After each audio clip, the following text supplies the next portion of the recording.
देखिए, शिक्षक सम्मेलन में आए हैं। हम शिक्षक सम्मेलन के माध्यम से शिक्षकों की समस्याएं समझेंगे, उसके निराकरण का उपाय समझेंगे और प्रयास करेंगे कि शिक्षकों का सम्मान बढ़े और उनके जो कठिनाइयां हैं उनको दूर करने पर हम विचार विमर्श करेंगे। सर, इसी तरीके का एक सम्मेलन अधिवेशन और भी हो रहा है गोरखपुर में, जिसमें कल भाजपा के केंद्रीय मंत्री एमएलसी और तमाम लोग जुटे रहे। आज यहाँ पर हो रहा है उसी ग्रुप का। देखिए, लोकतंत्र में पूरी आजादी है और संविधान ने हमको छूट दिया है कि हम कोई भी संगठन बनाकर अपनी बात कर सकते हैं। वहाँ बड़े है सत्ता का, वो है सत्ता के लोग हैं, उनकी चमक दमक ज्यादा होगी, उनमें आप लोग बहुत ज्यादा जाओगे, आप लोग उनकी बातें भी छापोगे। ये ऐसे लोगों का है जो वास्तव में कठिनाइयों से पीड़ित हैं और उन कठिनाइयों को दूर करने के लिए सम्मेलन का आयोजन किया। पेट्रोल डीजल और गैस के बारे में क्या कहेंगे? ये आप यही आपके मुख्यमंत्री क्यों नहीं पूछते? पूछो, हिम्मत हो तो पूछो।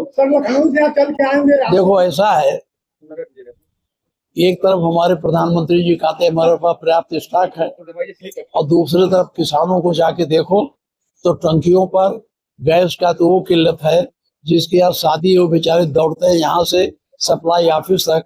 हम लोगों के यहाँ बड़े मुश्किल से जिसको 10 गैस की जरूरत है 2 गैस 2.5 गैस आते। अब लोगों ने धीरे धीरे मैंने सबको समझाया ये समस्या बनी रहेगी, इसलिए लकड़ी का प्रयोग अब करो। पश्चिम बंगाल में जो रिजल्ट आए हैं, पश्चिम बंगाल में जो रिजल्ट आए, क्या इस तरह का? आज अखिलेश से मिलने भी गए हैं, गए, हमारे नेता है, राष्ट्रीय अध्यक्ष हैं, वो जरूर मिलने जाएंगे। इंडियन गठबंधन के वो एक सदस्य हैं, तो अच्छी बात है। आपको क्या? ममता बनर्जी ने आरोप लगाया है कि जो है 100 सीटों की जो है बीजेपी ने चोरी कर ली। अब देखिए, वो आरोप है तो हम तो जांच कर नहीं पाएंगे। जांच होगी, उसका रिजल्ट आएगा तभी कुछ होगा। ममता जी ने कहा है ये तो भारतीय जनता पार्टी का काम ही यही इन्होंने हरियाणा में किया, महाराष्ट्र में किया, कोई बंगाल में किया। बंगाल चुनाव के बाद आपको रणनीति क्या रहेगी यूपी चुनाव में? अब रणनीति बता देंगे तो सतर्क नहीं हो जाएंगे भाजपा। हमारी रणनीति चुनाव है सर, किस तरीके से तैयारी है? हमारी पूरी तैयारी है और ये उत्तर प्रदेश बंगाल नहीं, ये भाजपा को यहाँ पार्लियामेंट में भी हम लोगों ने कड़ी टक्कर दी थी और कड़ी टक्कर नहीं दी, उनकी सरकार बनने से रोक दिया। और अगर 2 सहयोगी न पाए होते तो मोदी जी आज प्रधानमंत्री पद से हट गए होते। यहाँ भी हम लोग कड़ी टक्कर देंगे और हम लोग समाजवादी पार्टी को जिताकर अपने राष्ट्रीय अध्यक्ष माननीय अखिलेश यादव जी को हम लोग मुख्यमंत्री बनाने का प्रयास करेंगे। महिला आरक्षण को लेकर लगातार मौजूदा सरकार विपक्ष को घेर रहा है, कह रहा है कि देखो, ऐसा है, महिला आरक्षण तो उन्हें करना नहीं। महिला आरक्षण भी पहले 23 को पास हो गया और पास होने के बाद उसमें लिखा है कि जनगणना होगी, जनगणना के बाद फिर डिलिमिटेशन होगा। वो महिला आरक्षण के विरोध में नहीं बोल रहा है। आपको पता होगा पार्लियामेंट में सारे विरोधी पार्टियों ने सर्वसम्मत से महिला आरक्षण को पारित कर दिया।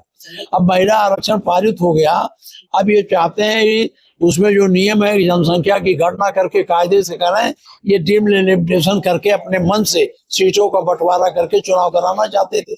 ये डिलिमिटेशन जो परसीमन है, जिसे डिलिमिटेशन कहते हैं, परसीमन का विरोध किया है। आरक्षण का विरोध किसी पार्टी ने नहीं किया।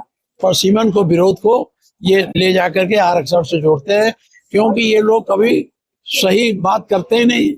ये उसी विश्वास करते हैं कि 100 बार झूठ बोलो तो 1 बार सही हो जाए। ये उस सिद्धांत के मानने वाले लोग हैं। ये कोई नियम कानून में, अब बताओ, विधानसभा का नियम है, ये बहस हो रही है उस पर, क्या नाम है, सशक्तिकरण पर, चुपके से चिट दे दिया कि इसकी निंदा करते हैं हम, जो वहां विधेयक पारित हुआ जो उसके सहयोग नहीं। ये नियम के विरुद्ध है, संविधान में विश्वास ही नहीं करते, न संवैधानिक व्यवस्था को ये सही रहने देना चाहते हैं। संवैधानिक व्यवस्थाओं को ये धीरे धीरे कमजोर कर रहे हैं। अच्छा, माता प्रसाद पांडे जी, पश्चिम बंगाल में 27 लाख मतदाताओं का SIR सूची में नाम कट गया, जिसकी वजह से वो वोट नहीं दे पाए। क्या यूपी में भी होगा? देखिए, ऐसा है, जब चुनाव आयोग उनके जेब में हो तो उसमें हम क्या कहें। चुनाव आयोग जैसा चाहा किया, ऐसा कहीं देखा गया है कि पूरे सूबे के सारे अधिकारी हटा दिए जाएं? गणना करने वाले केंद्रीय कर्मचारी हैं, अभी यहाँ जो है उत्तर प्रदेश में चुनाव हो और गणना कराने के लिए केंद्रीय कर्मचारी लगाया जाए, ये कोई तुक है?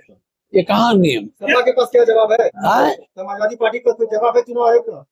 क्या जवाब है? हम लोग जवाब तो रोज देते हैं, कौन जवाब खोज रहे हो? नहीं, क्या लगता है, डर नहीं लग रहा कि जैसे पश्चिम बंगाल में हुआ? अरे हम लोग नहीं डरते हैं, पश्चिम बंगाल नहीं है तो हम लोग यहाँ समाजवादी पार्टी के लोग हैं, बहुत सशक्त लोग।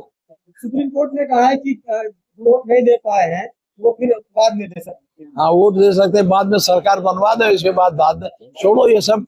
आप जानते हो ये सरकार सही ढंग से चुनाव नहीं लड़ती है, ये किसी न किसी तरह से ये अधिनायकवादी विचारधारा विश्वास करते हैं, ये लोकतांत्रिक प्रक्रियाओं में नहीं विश्वास करते हैं, ये वोट की राजनीति इनके मन में नहीं है, क्योंकि मजबूरी है इसलिए वोट की राजनीति है। अगर ये 400 पा गए होते तब तक संविधान बदल के कहां से कहां पहुंचा दे।